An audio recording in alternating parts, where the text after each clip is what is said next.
Alright, ladies and gentlemen, I'm here on the show, and I'm here to talk about wrestling news.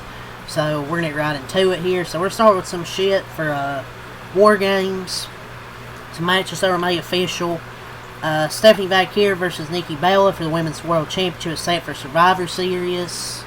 So, easily, they should have Stephanie win, should have her retain. I don't know what the point will be, have Nikki Bella win the championship. I'm sure they're just gonna have Stephanie win, but this could have been on a Monday Night Raw, honestly. Wasting Stephanie on Nikki Bella in 2025 with this talented women's roster. I don't know, man. John Cena versus Dominic is official for the Intercontinental Championship for Survivor Series. Man, 3 of the last 4 appearances on Dominic. I love Dominic. I think he's going to be a future star, but he could have had someone else wrestle Cena, man. Man, Triple H, man. I mean, it's huge for Dominic. Don't get me wrong, but guess they're going to have Dominic win the championship back, maybe. AJ Lee returned last night and cost Becky Lynch the championship to Maxine Dupree. So it looks like with the Women's War Games, looks like AJ and Becky Lynch will be in Women's War Games. They'll be to the final spots. Dolph Ziggler returned last night on Monday Night Raw. Brock Lesnar and also Roman Reigns returned for War Games, so they'll be in the War Games match. All the names that were drawn for Cena's the last time was now tournament. Rusev, Damian Priest, Shitstain, Nakamura, The Miz, Jey Uso, Sheamus, LA Knight, Zack Ryder, Javon Evans, Gunther, The Solo Sikoa, Dolph Ziggler, Bronson Reed, Carmelo Hayes, Penta, and Finn Balor. Man. Not having The Miz or Ziggler advance.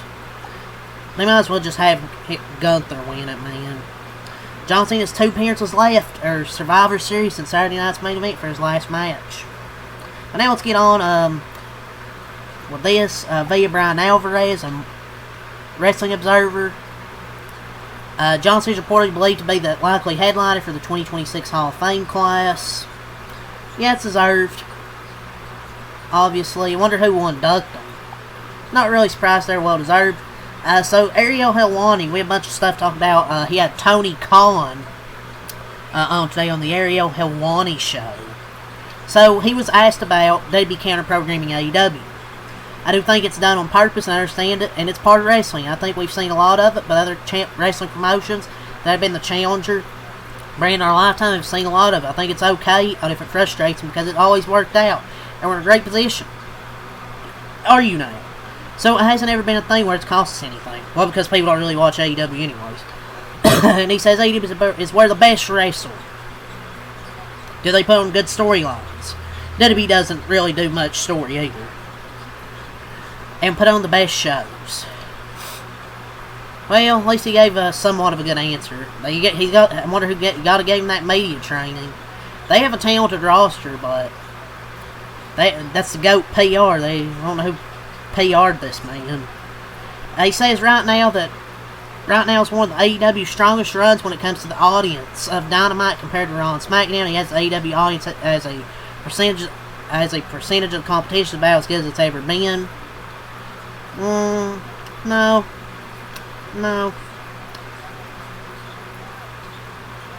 I don't think it is.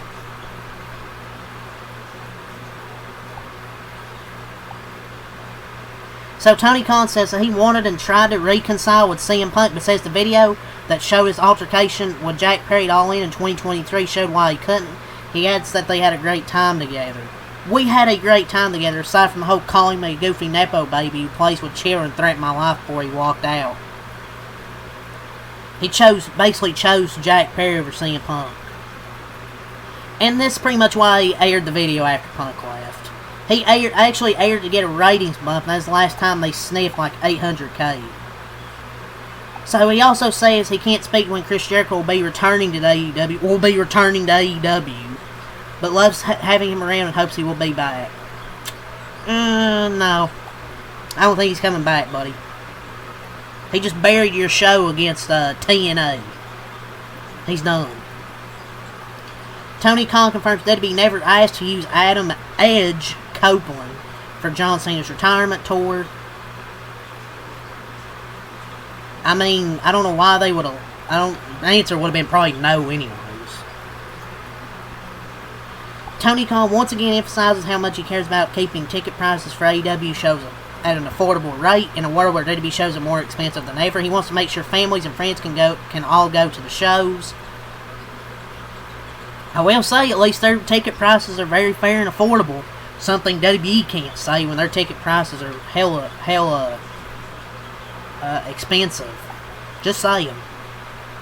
The CW Network President of Entertainment, Brad Schwartz, says that the women of NXT are better than the men. I mean, he's not wrong right now. JCJ defeated Tatum Paxley to become the new NXT Women's Champion. She held it for 24 days and lost the title back to her. That's dirty, man. Got done dirty. It's like 2 steps backward, 1 step forward, 2 steps backwards. Why even give her the title? I hate when they just give someone like a 2 or 3 week reign. What's the point of giving them the title? But yeah, that's really the wrestling news there from WrestleOps. So from Cultaholic, Source Wrestling Observer, AJ is reportedly still playing for Survivor Series War Games. She will in fact be on Rhea's team, although that's not yet official, but probably will happen. John Cena, he's reportedly very, very high on Javon Evans. He had a banger on Gunther. He's had a bunch of banger matches, and John Cena being very high on him is pretty telling. SmackDown moving to 3 hours reportedly won't be permanent. Take with a grain of salt. This is for Wrestling Observer, but I don't know how long it'll be 3 hours, but hopefully it is not permanent. But yeah, that's really all from Wrestling Observer, or the Cultaholic. So we have some MLB to get into a little bit from Jeff Passion. Obviously, he had a free at ESPN Ultimate Preview of the offseason. Schwarber's huge marketing mention, including Cincinnati and Pittsburgh, the Pirates. Yes, you heard that correctly. The calculus in a screwball deal, potential Bellinger reunion with the Dodgers, which we'll talk about. Surprise spenders, Pirates, Marlins, Angels, how pricey relievers will be, and the labor issue that's complicating potential trades. You can go read that at ESPN. They're considering giving the number 1 prospect in baseball, 19-year-old Connor Griffin, the opportunity to win their opening day shortstop job. Tatsuya Imai has been posted. I never know how to say that name. Whatever. The window to negotiate with him is between November 19th at 8 a.m. and January 2nd at 5 p.m. Eastern. Posted 1.29 ERA last year. Outfielder Trent Grisham accepted the $22.025 million qualifying offer from the New York Yankees. I don't know why they gave him $22 million, but whatever. Final accounting of the qualifying offers: Trent Grisham, Gleyber Torres with the Tigers, Brandon Woodruff with the Brewers, and Jota with the Cubs. All accepted the 1-year, $22 million contract return for 2026. The 9 other players offered rejected the deals. Dumbass Cashman. The other 9 are probably Tucker, Schwarber, Bichette, Valdez, Cease, Suarez, Diaz, Gallen, and King. So yeah, that's all from Jeff Passion. Let's move to MLB deadline news. So a few little things here. The Minnesota Twins are acquiring right-handed pitcher Eric Orsey from the Rays per a team announcement. The Rays are acquiring Yoendris Gomez from the White Sox. The Rockies are acquiring Brendan Bernardino. Oh man, huge news for the Rockies. The Athletics, they have DFA'd outfielder J.J. Bleday. Man, they DFA'd him. That's crazy.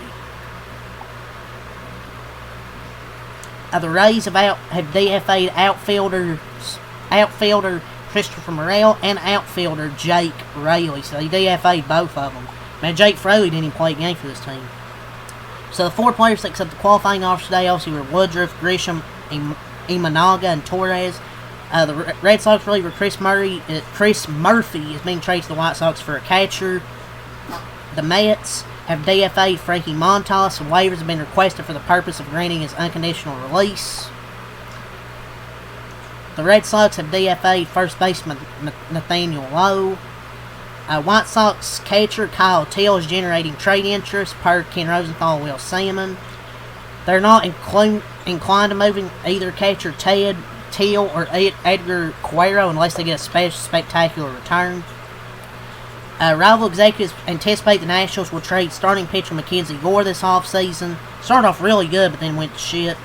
Potential trade partners believe the Minnesota Twins will deal one of starting pitcher Pablo Lopez and starting pitcher Joe Ryan, but not both, per Jeff Passan. The Rays will listen to offers on Brandon Lowe this winter. The Rangers are trying to trade outfielder Adolis Garcia and catcher Jonah Heim before Friday's tender deadline, per Jeff Passan.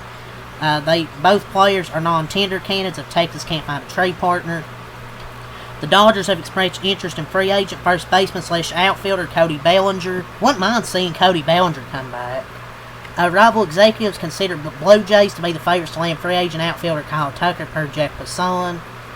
The Pirates are in on free agent DH Kyle Schwarber. That's kind of shocking, to be honest, man.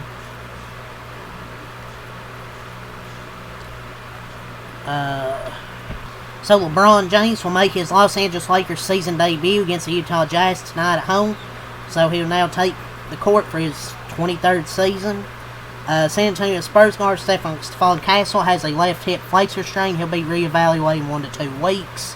Giannis, Milwaukee Bucks star Giannis Antetokounmpo sustained a low-grade left groin strain, and he will miss 1 to 2 weeks. The NBA fined the Cavs $100,000 for violating the league's player participation policy when the team held Donovan Mitchell and Evan Mobley out of the team's game against Miami Heat on November 12th for arrest. The NBA issued a warning to Draymond Green for his interaction with a vocal fan in New Orleans Sunday. Derek Jones Jr. sustained a sprained MCL in his right knee and will be reevaluated in 6 weeks. Victor Wembanyama's left calf strain expected to be sidelined for a few weeks. John Morant will be reevaluated in 2 weeks due to a grade 1 calf strain. Cade Cunningham reached a 6-year endorsement agreement to re-sign with Nike and will receive his own signature shoe. Yeah, that's all the news there from Shams. So Patrick Beverley is accused of punching his sister in the eye and choking her up to 30 seconds at a home in Texas. Damn. He may sound like he's protecting her, and then he did this. Damn. ESPN has removed Stephen A. Smith from NBA Countdown. Thank God. Let's move on to NFL from Schefter. So Chris Boyd, New York Jets defensive back, remained hospitalized Monday with a bullet lodged in his lung as police worked to identify the suspect who shot him over the weekend on the New York City street. Man, that's crazy, man. Initial tests revealed that Cardinals running back Amari DiMarcado suffered a high ankle sprain against the 49ers and is now unlikely to play Sunday versus the Jaguars, per source. The Bears today announced the hiring of Matt O'Brien as their senior vice president of global communication revenue and a bunch of other shit. Abdul Carter, he vehemently denied Tuesday that he slept through a walkthrough practice last week. He was getting treatment at the time of the walkthrough. Sure, man. Mike Tomlin says Jaylen Warren's ankle injury will limit him in early portions of practice this week, but he's optimistic about his availability for Sunday. They should also get Darius Slay back and Alex Highsmith. He also heard reports that Aaron Rodgers has a fracture in his wrist that he will not require surgery. His status for Sunday against Chicago is uncertain. He's not expected to practice Wednesday. Some good news for the Texans. C.J. Stroud is likely to be back at practice today, per source. It doesn't mean he'll clear the concussion protocol by Thursday. It's a good sign he'll be at least back against the Colts next week, and probably will be out. Approximately $200,000 in property was stolen from Shedeur Sanders' home, according to police. C.J. Stroud's out for Thursday night's matchup versus the Bills. He hasn't cleared the concussion protocol, and Matt Davis Mills will start.